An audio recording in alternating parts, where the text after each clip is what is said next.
Welcome back to 31 Mad Days of Terror.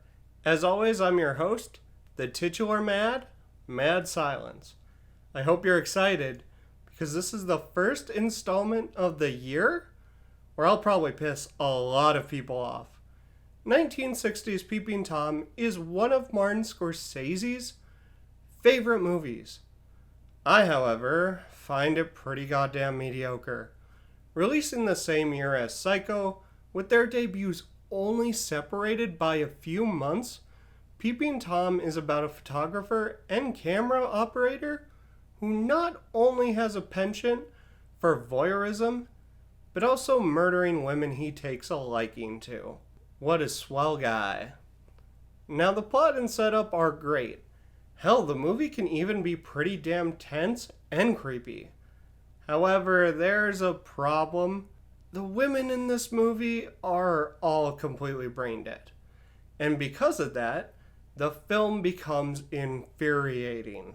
The protagonist, Mark, just radiates red flags, and yet even the smartest woman in the film will just put herself at his mercy and not even ban him from seeing her daughter or call the cops on him.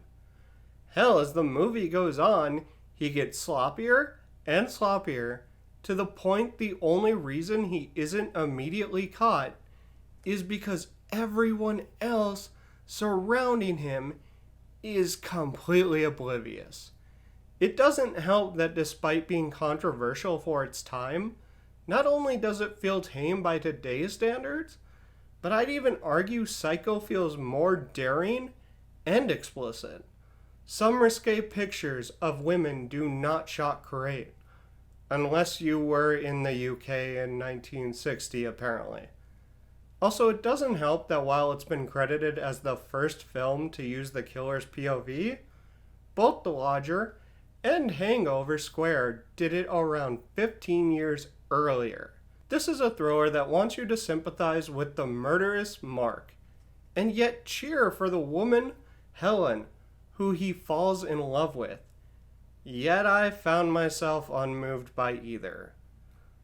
Just waiting for Helen to be killed or take Mark's life in a fight for survival, even just for Mark to be caught or killed by someone else. As by the last half hour or so, I just wanted the film to end. So was Psycho, the original Black Christmas, Texas Chainsaw Massacre, Halloween, and any number of other tense slashers completely accessible to the majority of people. I don't see much reason to waste your time on this. Hell, considering that tomorrow we're looking at an absolutely batshit giallo that would go on to inspire one of the slasher genre's most iconic franchises, I see no reason to discuss what is, in my opinion, an overrated piece of cinematic history any further, regardless of how important or influential it is. With that said, if you like this almost certainly polarizing review, leave a like, comment whether you agree or disagree.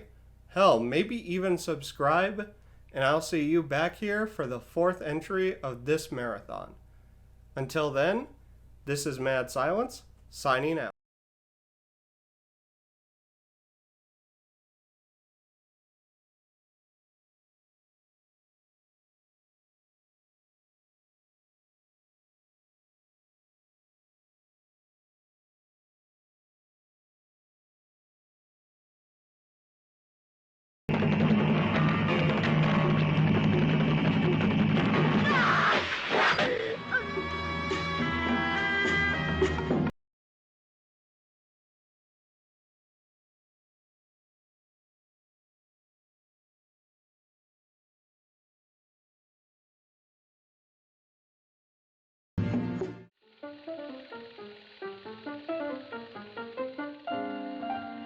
Whatever are you after?